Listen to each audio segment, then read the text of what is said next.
Hey, my name is Brandon Mullen, and I'm a candidate for Portland City Council here in District 3. While I often talk about matters of local concern, I do think it's important to speak out about national and international issues when they matter, which is often, and which is again the case today as we learn that Israel and the United States have unilaterally attacked Iran, and there are reports that a school was either hit or targeted, and that children and women and other innocent people are dead.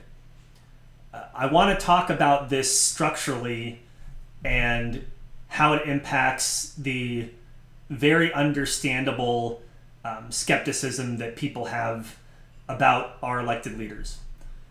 When I was a young man, I lived through 9/11. I remember getting ready for school and seeing the news and seeing the second tower being hit.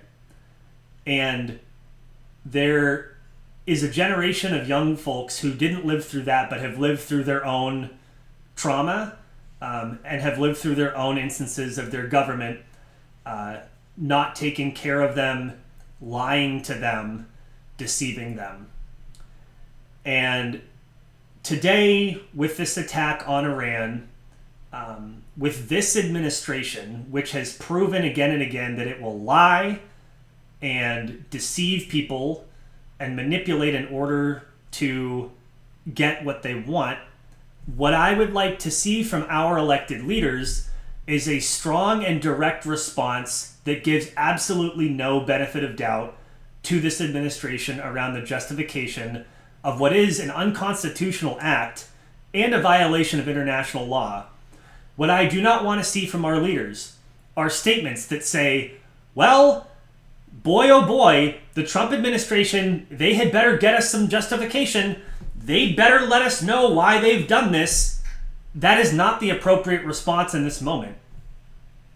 For generations of Americans who have been manipulated and lied to by their government, what we would like to see is a response that acknowledges, first of all, the Trump administration gets no benefit of doubt. And until proven otherwise, we can assume that their justification for, again, what is an unconstitutional act in violation of international law is not sufficient.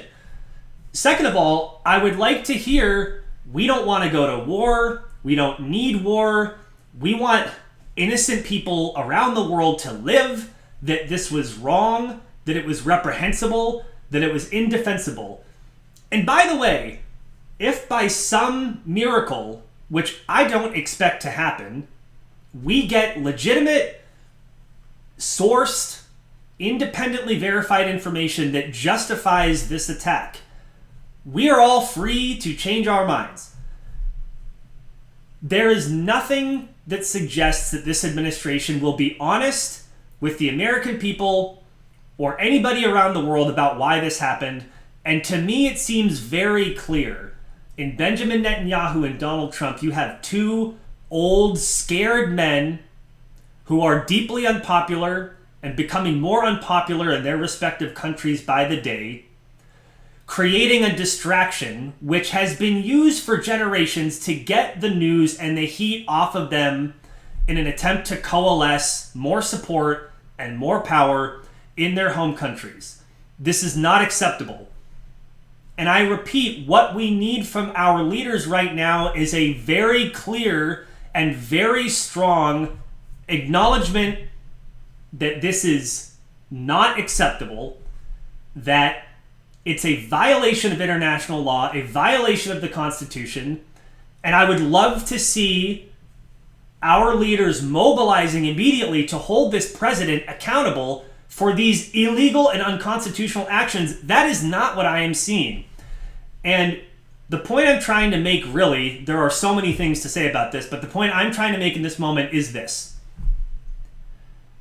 If we expect young people to come out and vote for candidates who say they support them, to vote for candidates who say they have their best interests in mind, to vote for candidates who claim that they understand the pressures and traumas of this generation and others, then you need to show up in moments like these like you mean it. And that is not what I am seeing.